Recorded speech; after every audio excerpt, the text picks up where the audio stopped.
Good morning wherever you are and welcome to Newsbreak Live here on Metro Television. This is the platform where you can bet together news first as it breaks. My name is Gifty Genfi.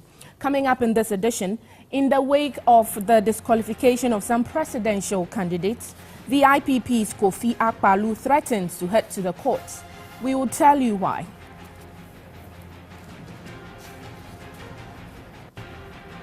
Mampehia School gets some support, but the classrooms needed to ensure teaching and learning have still not been constructed months after we were told work was going on. In business news, residents of Elubo in the Jomoro district of the Western region say Kela electricity tariffs are driving them out of business. And on the foreign front, Iraqi government forces launch campaign to retake Mosul from ISIL group in Iraq. All these and more coming up shortly. Please stay.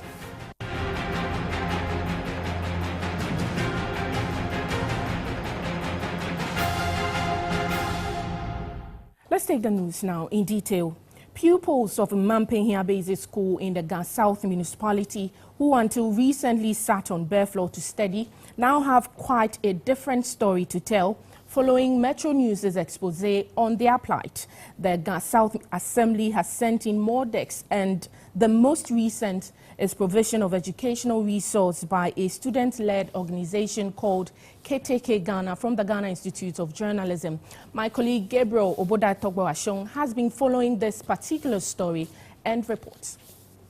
There you could then see others even undershirts. Yes. And I really recognize this particular one, which the students were building whilst when we started this campaign. Yeah. And I can see it's still in use. They seem very bright and open to learn, and so it's made the interaction very fruitful. We are exchanging some nice ideas, and they're asking me how they can study maths when the teacher is not in, what they can do when the teacher is away, what should they use their free time for, and all of those questions. And exchanging words of encouragement and all of those. Okay, that's great. So let me know quickly from one of them. Hi, may I know your name?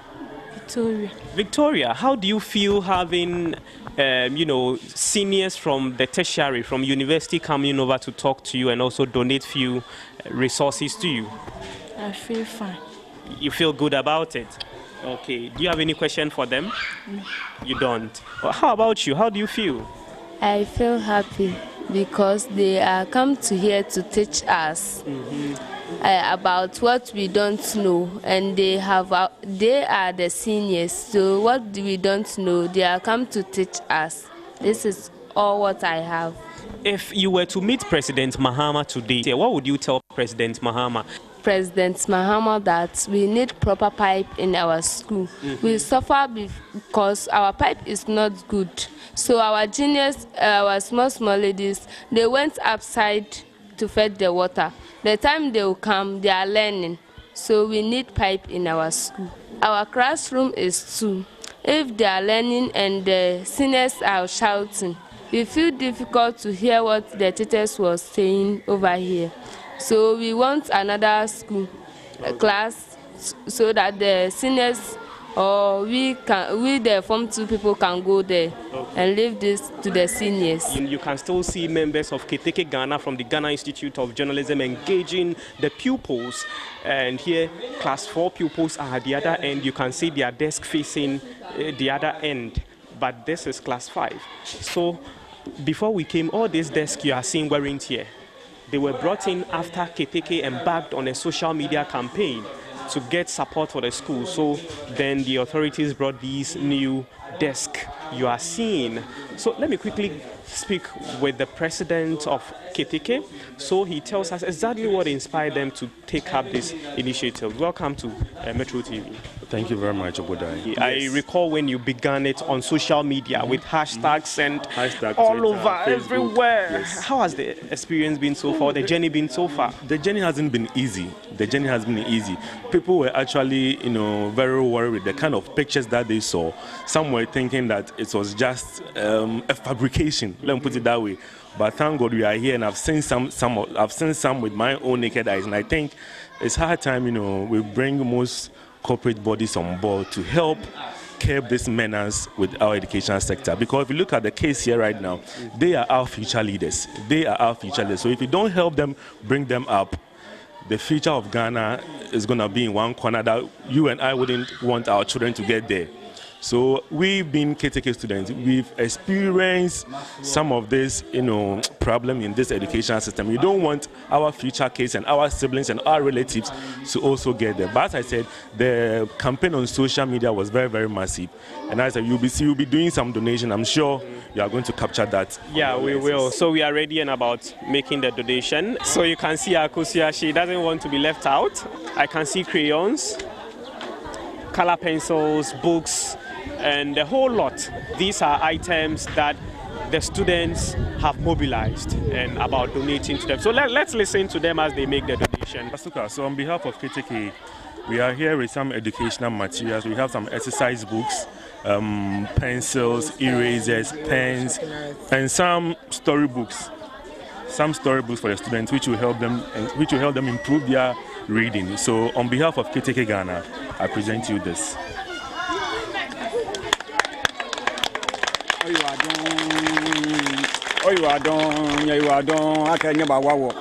When one Danyashiwa, I can never watch school. And never any book a beer, America Simo, a banya here, in our beer.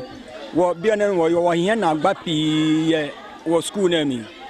Was school furnitures, what Berko, none of your a far. I've been teachers, Japan, great and Ajacome.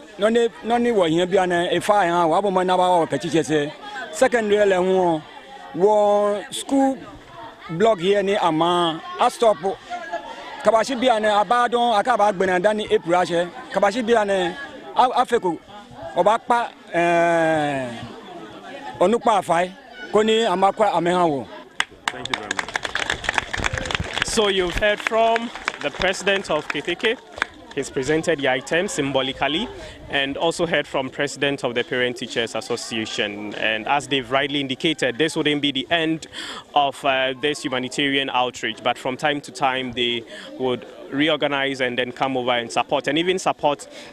That was my colleague Gabriel Obodai Togbashon reporting from Mampe here, where a student-led group from the Ghana Institute of Journalism, KTK Ghana, donated some educational resource to the school. Metro Television is still welcoming donations from you, the general public, to help support these young pupils. Away from that, the Office of the Administrator of Stool Lands is 20 years old, and to mark the day, the office has set a revenue target of 70 million cedis by the end of this year.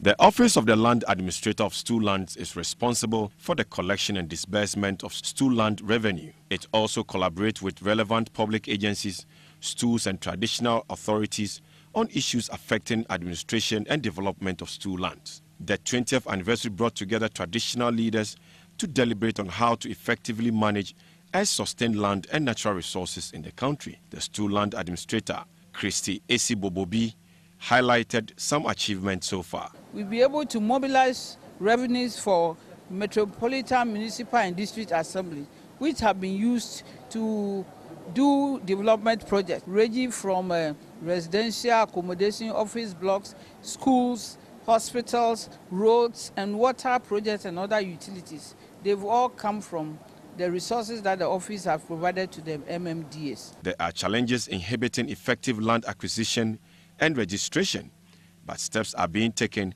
to eradicate them using technology. It's human resources and the system itself, the kind of land holding system that we have. You have to go and buy from this, you have to get this and from that and that. The dual system, the customary together with the public is also a cause for delay.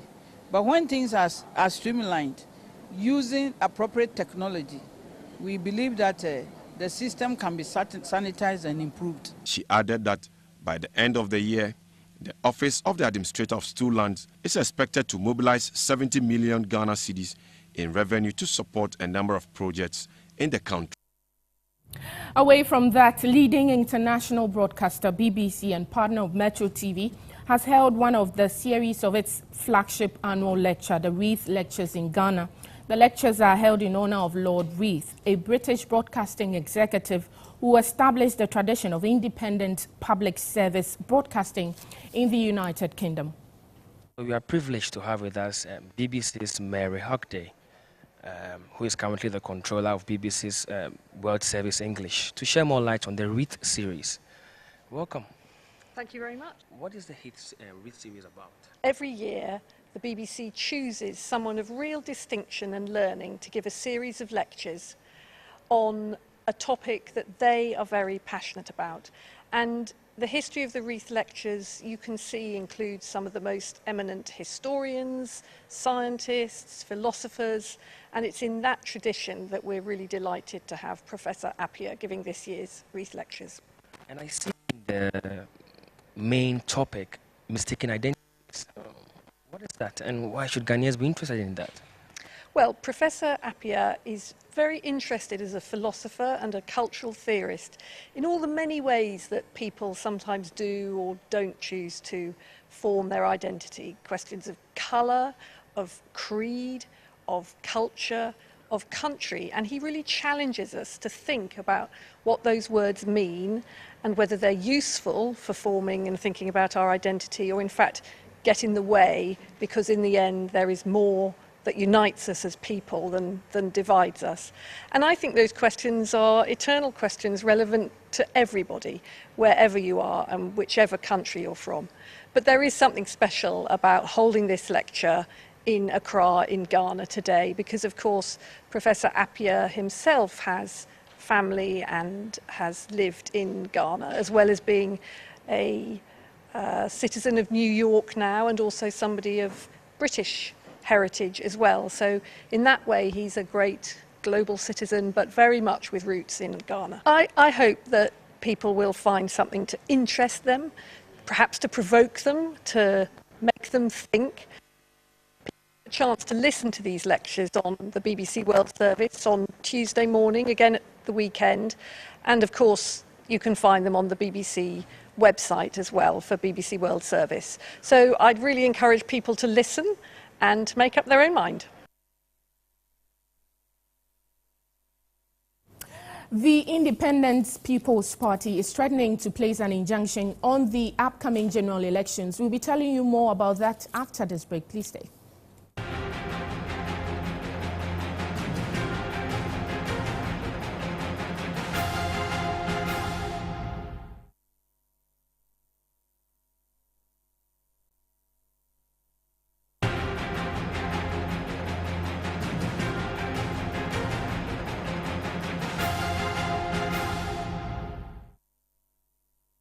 Welcome back to Newsbreak. It's live on DSTV channel 277. In politics, the Independent People's Party, IPP, is threatening to place an injunction on the 2016 elections if the Electoral Commission fails to clear the party to contest in the upcoming elections.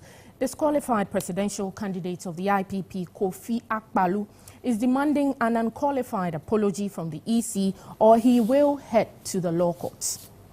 The EC is saying that they found their names, their details on another form, but different signatures. So they told us boldly that they did not sign for any other person apart from us. These guys accompanied us to the EC office to present the letter to the EC, and also they were able to go with their voters' ID to confirm that they actually signed for us and they didn't sign for any other person. So from there we also we went to see the director for CID. So the EC should have waited and investigate before coming out with that sort of conclusion, because you can't just conclude that because you found those names on 2 separate forms with different signatures means that it's forgery. Feeling the EC erred in that respect. They didn't do their work well. They didn't do their work well. They are made to us. They should have waited a little bit because they had about 10 days to come out with that conclusion. You know, so I mean, they erred, and to us, we genuinely acquired the signatures. That is why we are able to come to this far by presenting the people physically. It's not like they are hiding somewhere. We don't know them. We know them. They are our party members, you know. So, I mean, we are even surprised that this has happened to us and the EC have gone to this extent. So we are demanding from the EC to apologize to us and also reinstate us immediately. Other than that, we will take them to court and put injunction on this election. It's not about how many people who are behind you. It's about the legal process. So if they think they can do anything anyhow to anybody, then this time around they failed, because we are going to take them on and to make sure the right things are done. Away from that, aspiring Member of Parliament for Clote-Korle, Philip Addison, is calling on Ghanaians to vote massively for the New Patriotic Party. According to him, taxes imposed on goods and services by the NDC will be drastically reduced so as to increase productivity in the country. The rally, organized by the Makola and True Volunteer Group of the National Patriotic Party, is to ensure that it mobilizes more votes for the biggest opposition party. At the launch at the Makola market, party faithful called on Ghanaians to vote massively for the New Patriotic Party to ensure it fulfills its promise, such as the Zongo Development Fund, to develop projects in the communities. Present at the launch was aspiring Member of Parliament for the Clote-Korle constituency, Philip Addison, who said he would develop the market into a modern one, address the problems of Kayaye, and help reduce taxes on goods and services so as to increase productivity if voted for. We think that if you tax them lower, it releases resources for more production. That way, people will be willing to pay, and once there's more production, employment goes up. Once people are employed, they too have to pay tax. So you spread the tax burden. See, so that's the way we look at it. Not imposing high taxes on very few people. It is a disincentive. He also accused the NDC of misappropriating funds in the country. We know from the Auditor General's report that for the years 2012 to 2014, a total of 5.9 billion cedis is unaccounted for. 5.9 billion cedis unaccounted for. That's the equivalent of $1.5 billion. Change for good. Now the government goes outside to get loans, far lesser than this, and it's debated in Parliament. But this is money generated in Ghana, it's been stolen by Ghanaians, and nothing is done about it, and the people are suffering. We are going to put a stop to this, and people are going to be held accountable for every penny they steal. Aspiring Member of Parliament for Ododo-Diodo, Neil Lantiva, was there to support, but was critical of the incumbent Member of Parliament in the area, Neil Lantiva, on his proposed construction of projects such as the Salaga Market, the Slaughterhouse, amongst others. If he says he's going to build a Salaga Market in 2 months to election, or in a month and 2 weeks to election, I don't think we should take him serious. He has nothing to offer. The time is up, and he's going to pack his baggage and go. He has nothing to offer us. If we have given you 4 years, you couldn't initiate even a single project. And today you are telling us you are going to cut a sword for the projects to start. My brother, I don't think anybody should take him serious. We already have the facilities. What we need to do is to restructure and have people who are committed to making the place work. People who are committed to seeing development come to the and that is what Neil and Panama stands for.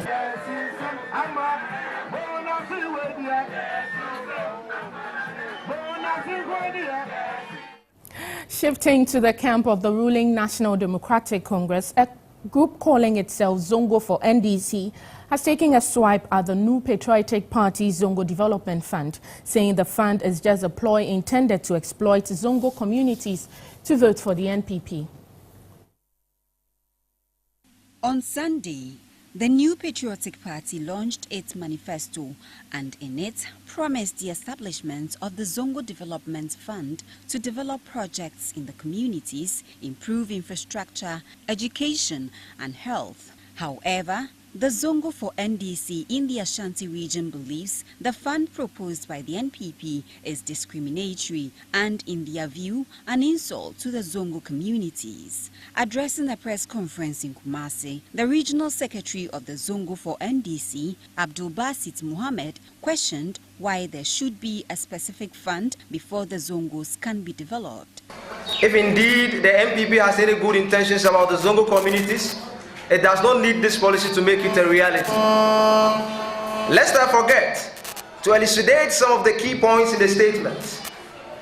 Zongo Development Fund, 1 for education and training. It means that we from the Zongo, we people from the Zongo are uneducated. We people from the Zongo are lacking training. Number 2, to improve infrastructure based on health and sanitation. It's a direct insult. It means we people from the Zongo are sick and filthy. 3, to support local businesses and culture, meaning we people from the Zongo are typically local and culture centered, and to support community policing. Abdul Basit reminded the Zongo community about a failed promise by the NPP ahead of the 2000 elections. He said the NPP promised to turn the Zongos into a modern estate, but the NPP neglected them after they won the elections. To this end, he asked the Zongo communities not to fall for what he called unrealistic and unachievable promises of the NPP and continue to give their support to the NDC. Newsbreak continues with business news after this break. Please stay.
In business news this morning, almost every business that depends on the electricity company of Ghana to provide electricity for them is on the verge of collapse. Residents of Elibo in the Western region blame their plight on what they say are exorbitant light bills being issued them by the electricity company of Ghana. If you say stop fridge in the canwa, I say bet you about 5 million a month. Mintu cost on so 20 million a month. Na muhum paso bia minya wo cost on ho cost ketua say mitu 20 million. Ma ye bia wo nkasa mo ho enti say aban opese ye nyina ya bokro no dia and ya no nkoso onje sa base na eba no ya bre. Officials from the Electricity Company of Ghana in the Jemaro District and the Public Utilities Regulatory Commission (PURC) in a meeting with the residents of Elibo and its environs early this year confirmed the anomaly in the light bills distributed by ECG and promised to rectify them. 8 months down the line, most businesses in Elibo that depends on electricity are folding up because they are unable to pay their light bills, whilst most households remain disconnected.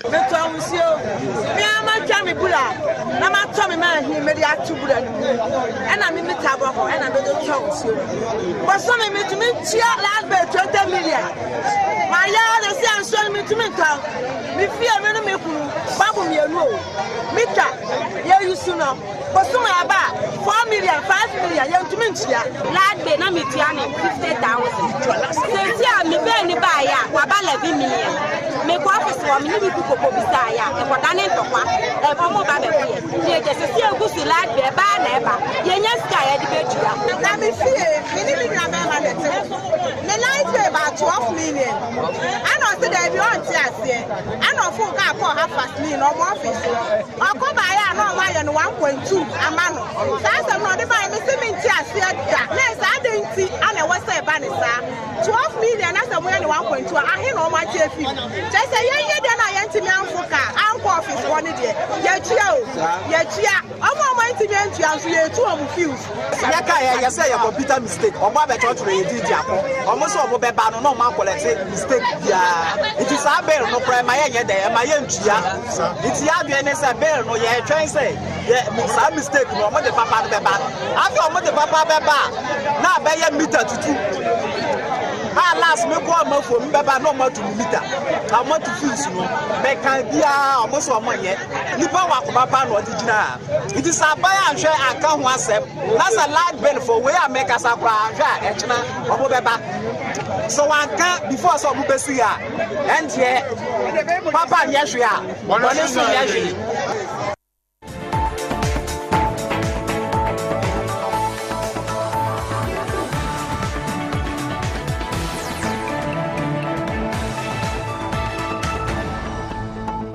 Good morning, I'm Michael Kofiodro here with your mid-morning sports update. The Black Princesses and Black Queens are all in preparing for their respective tournaments. The Queens will play at the African Women's Championship in Cameroon next month as the Princesses gear up for the FIFA Under-20 Women's World Cup. The GFA Executive Committee member in charge of women's football, Linia Adi, says her outfit will work so hard to ensure that the Queens and Princesses get the best of preparations ahead of the tournament. 50% on course because the team's preparation had to start late. Not the same no money syndrome. So the team should have been in camp a month, 2 weeks before the Princesses, but they had to come late. And we also had to come late. We should have started 1st September, but we just came ending of September. But I believe that the coaches are working so hard on these girls so that they will be able to make an impact. The FA is also working seriously to see their health needs. So the FA asked Herbalife to also come in to take care of them for a period so that the time lost and strength lost before the time they got to camp will be replenished. And I believe you saw the people around here. Today they played a friendly match amongst themselves. That's the Black Princesses and the Black Queens. And you can see the competitiveness aspect of the game. Everybody wants to play and excel. And I believe Black Queens wouldn't want the Princesses to beat them so that it will become something to talk about after the game. But I believe the coaches are working hard. But we also, as management and people in authority, have to do what is expected of us. I believe what's happened to the team in Jordan should not happen to the team before they go to Papua New Guinea. The Queens and Princesses have delayed in their preparations, but Linia Adi is confident that the two teams will get the best of preparations ahead of their respective tournaments. Away from that, Liverpool will play as host to Manchester United at Anfield in the English Premier League's top liner on this Monday night special football. Jose Mourinho, coach of Manchester United, says he enjoys big fixtures like this, and Jurgen Klopp of Liverpool says he and his charges are ready for battle tonight. Will never, as long as I live for sure, not be a normal game. I understand the dimension of the clubs, and now I understand better the dimension of two big historical rivals.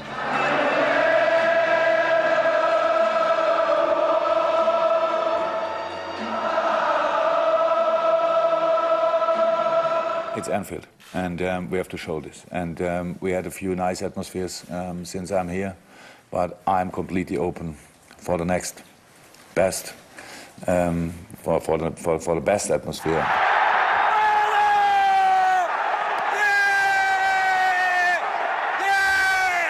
I like to go there. I like the atmosphere.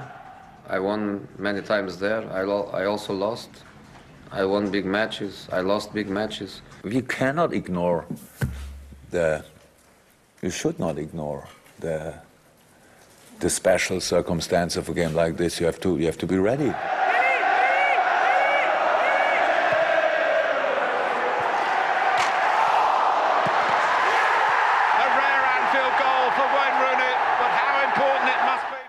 Interesting, isn't it? We'll look forward to that game with great expectations. Liverpool and Manchester United at Anfield tonight. That does it for sports this hour. Back again at midday with more sports updates. Over to you, Gifty Jemfi.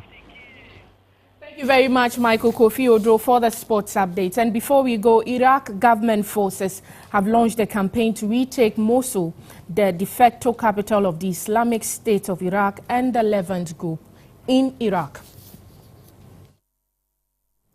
Right, so this is where we end Newsbreak at 10, which came your way live from our studios here at Laboni. Thanks for watching. My name is Gifty Jemfi. Good morning.